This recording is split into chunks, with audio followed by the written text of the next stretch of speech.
Hello दोस्तों, एक बार फिर से स्वागत है आपके अपने भरोसेमंद यूट्यूब चैनल पर। केंद्र सरकार और राज्य सरकार के 75 लाख से ज़्यादा पेंशन धारकों की पुरानी और लंबे समय से चली आ रही पेंशन बढ़ोतरी की मांग को लेकर अलर्ट मोड पर आई केंद्र सरकार। आखिरकार पेंशन धारकों पर सरकार हुई मेहरबान। आ गया केंद्र सरकार का बड़ा फैसला। पेंशन में बम्पर बढ़ोतरी के साथ एरियर जारी करने के हुए आदेश। सिपाही से लेकर लेफ्टिनेंट कर्नल रैंक तक के पेंशन धारकों की लगी लॉटरी। बैंक पेंशन धारकों की पेंशन में बड़ा बदलाव, 17% हो गई बढ़ोतरी। देश भर के लाखों पेंशन धारकों की पेंशन में हर साल बढ़ोतरी को लेकर बड़ी खुशखबरी। पेंशन में होगी दुगनी बढ़ोतरी। आज का दिन पेंशन धारकों के लिए लेकर आए ढेर सारी खुशियां। आखिरकार 4 साल से चली आ रही 18 माह बकाया भुगतान की मांग पर जोरदार खुशखबरी। इसी के साथ पारिवारिक पेंशन पर आए बड़े अपडेट को लेकर, रेलवे पेंशन धारकों की पेंशन को लेकर, फिटमेंट फैक्टर बढ़ोतरी को लेकर, न्यूनतम वेतन पेंशन में दुगनी बढ़ोतरी को लेकर, महंगाई भत्ता महंगाई राहत में आए बड़े उछाल को लेकर, फैमिली पेंशन में आए बड़े बदलाव को लेकर और फिक्स मेडिकल अलाउंस को लेकर अभी बड़ी खुशखबरी निकल कर आ चुकी है। जानेंगे सभी खबरों को विस्तार से। सबसे पहले वीडियो को लाइक कर दीजिए, क्योंकि एक लाइक ही हमारी मेहनत का फल होता है। साथ में चैनल पर फर्स्ट टाइम विजिट किया तो चैनल को सब्सक्राइब करके बेल आइकन दबा दीजिए, ताकि कर्मचारियों, पेंशनभोगी और जवानों से संबंधित वीडियो को नोटिफिकेशन आपके पास पहुंचे सबसे पहले। तो चलिए जानते हैं खबरों को विस्तार से बिना किसी देरी के। पेंशन में बम्पर बढ़ोतरी को लेकर आई बड़ी खुशखबरी से पहले एक और बड़ी खबर की बात कर लेते हैं। सेना में सैन्य कर्मियों की पेंशन को लेकर बड़ा फैसला लिया गया है। सैन्य मामलों के विभाग ने एक बड़ी सुधार पहल के तहत समय पूर्व सेवानिवृत्ति लेने वाले सैन्य कर्मियों की पेंशन में महत्वपूर्ण कटौती करने तथा कुछ श्रेणियों के अधिकारियों की सेवानिवृत्ति की आयु बढ़ाने की सिफारिश की है। पेंशन का फॉर्मूला बदलने के प्रस्ताव का सेना के अधिकारी विरोध कर रहे हैं। उनका कहना है कि इससे उन अफसरों को आर्थिक नुकसान हो सकता है जो अभी रिटायर होने वाले हैं। इस प्रस्ताव को अदालत में चुनौती देने की बात कही जा रही है। अफसरों की माने तो प्रमुख रक्षा अध्यक्ष जनरल विपिन रावत की अध्यक्षता वाले डीएमए का कदम संसाधनों और श्रम शक्ति का पर्याप्त इस्तेमाल सुनिश्चित करने पर केंद्रित सिलसिलेवार सुधारों का हिस्सा है।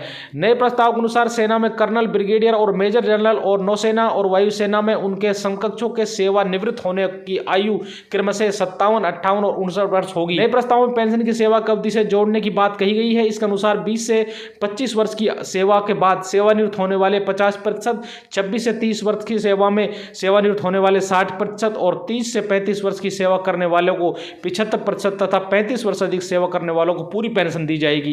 पेंशन में कमी के बारे में यह तर्क दिया गया है कि कई बार पद रिक्त न होने और कुछ सेवा शर्तों के चलते बड़ी संख्या में जवान और अधिकारी सेवानिवृत्त हो जाते हैं। इन्हीं कई क्षेत्रों में कौशल का विशेष प्रशिक्षण दिया जाता है और यदि ये प्रशिक्षित लोग समय से पहले सेवानिवृत्त हो जाते हैं तो ये सशस्त्र सेनाओं के लिए नुकसान है। इसे देखते हुए पेंशन की समीक्षा करने का निर्णय लिया गया है। युद्ध में मारे जाने वालों की पेंशन में किसी तरह के बदलाव का प्रस्ताव नहीं है। अगली खबर की बात करते हैं। सेना से रिटायर्ड लोगों के लिए अच्छी खबर है। उन्हें सरकार ने बड़ी पेंशन के तौर पर नए साल का तोहफा दिया है। देर शाम कैबिनेट के फैसले की जानकारी देते हुए सूचना एवं प्रसारण मंत्री अनुराग ठाकुर ने बताया कि केंद्रीय मंत्रिमंडल ने वन रैंक वन पेंशन के तहत रक्षा कर्मियों, पारिवारिक पेंशनों की पेंशन में अगले संशोधन को मंजूरी दे दी है।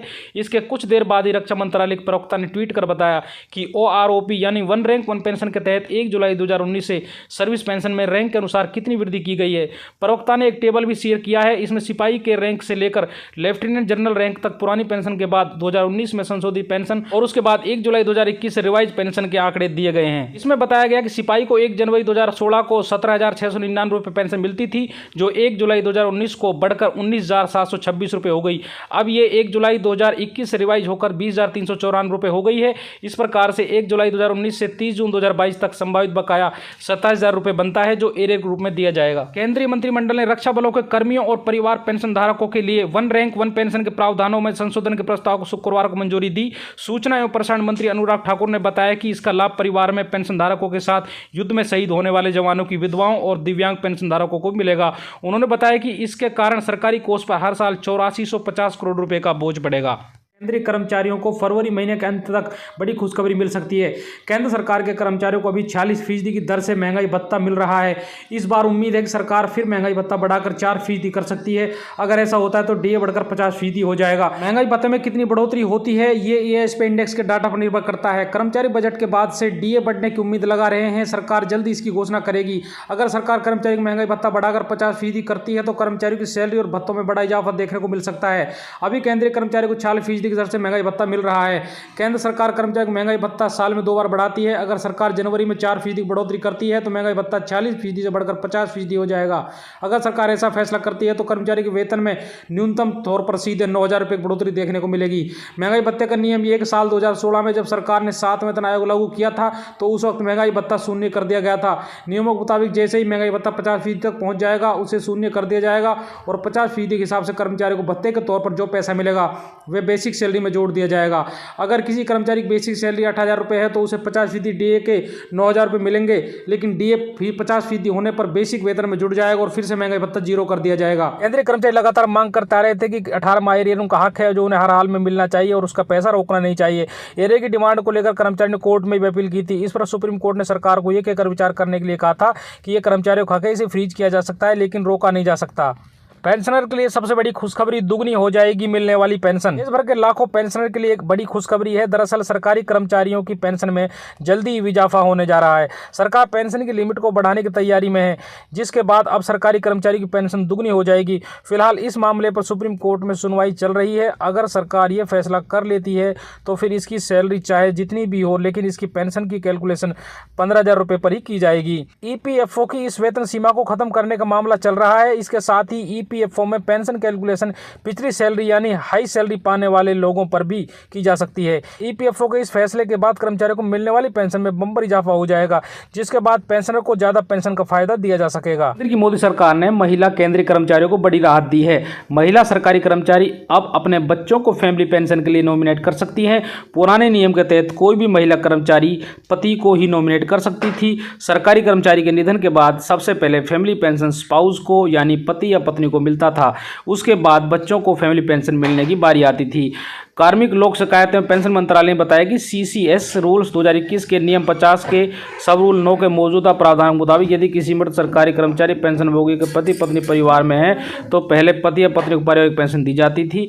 मृतक सरकारी कर्मचारी पेंशन भोगी के पति या पत्नी पारिवारिक पेंशन के लिए अपात्र होंगे। पेंशन में आई बम्पर बढ़ोतरी को लेकर आई खबर से पहले एक और बड़ी खबर की बात कर लेते हैं। ड्यूटी के दौरान बलिदान होने वाले अग्निवीर के परिजनों को सामान्य सैनिकों की तरह पेंशन और अन्य सुविधाएं मिलनी चाहिए। संसदीय समिति ने यह सिफारिश की है। मौजूदा प्रावधानों के अनुसार ड्यूटी के दौरान बलिदान होने वाले अग्निवीर के परिजनों को अभी सामान्य सैनिकों की तरह सुविधाएं नहीं मिलती है। रक्षा विभाग की संसदीय समिति ने अपनी ताजा रिपोर्ट में कहा कि परिजनों के दुख को ध्यान में रखते हुए समिति सिफारिश करती है कि ड्यूटी के दौरान बलिदान होने वाले अग्निवीर के परिजनों को भी वही फायदे सुविधाएं मिलनी चाहिए जो सामान्य सैनिकों के परिजनों को मिलते हैं। जून 2022 में सरकार ने सेना की 3 सेवाओं में अग्निपथ योजना की शुरुआत की थी। इस योजना के तहत युवाओं को सेनाओं में शॉर्ट टर्म के लिए शामिल किया जाता है। अग्निवीर योजना का मकसद सेना की तीनों अंगों में औसत उम्र को कम करना है। अग्निवीर योजना के तहत 17 साल से लेकर 21 साल तक के युवाओं को सेना में तीनों अंगों में सेवा करने का मौका मिलता है। अग्निवीर योजना के तहत भर्ती होने वाले 25% युवाओं को सेना में स्थायी कमीशन दिया जाता है। संसदीय समिति ने ड्यूटी के दौरान जान गंवाने वाले सैनिकों को मिलने वाले अनुग्रह राशि हर वर्ष में 10 लाख रुपए बढ़ाने की सिफारिश की है। रक्षा मंत्रालय ने समिति को बताया कि अभी ड्यूटी के दौरान हादसे या आतंकी हिंसा या असामाजिक तत्वों के हमले में जान गंवाने वाले सैनिकों के परिजनों को 25 लाख रुपए अनुग्रह राशि मिलती है। वहीं सीमा पर झड़प या आतंकियों से मुठभेड़ में या फिर समुद्री लुटेरों के साथ मुठभेड़ में जान गंवाने वाले सैनिकों को अभी 35 लाख रुपए की अनुग्रह राशि मिलती है।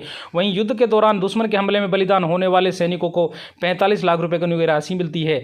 संसदीय समिति ने अपनी सिफारिश में कहा कि सरकार को अनुग्रह राशि हर वर्ग में 10-10 लाख रुपए बढ़ाने पर गंभीरता से विचार करना चाहिए। साथ ही इसकी न्यूनतम राशि 35 लाख रुपए और अधिकतम राशि 55 लाख रुपए होनी चाहिए।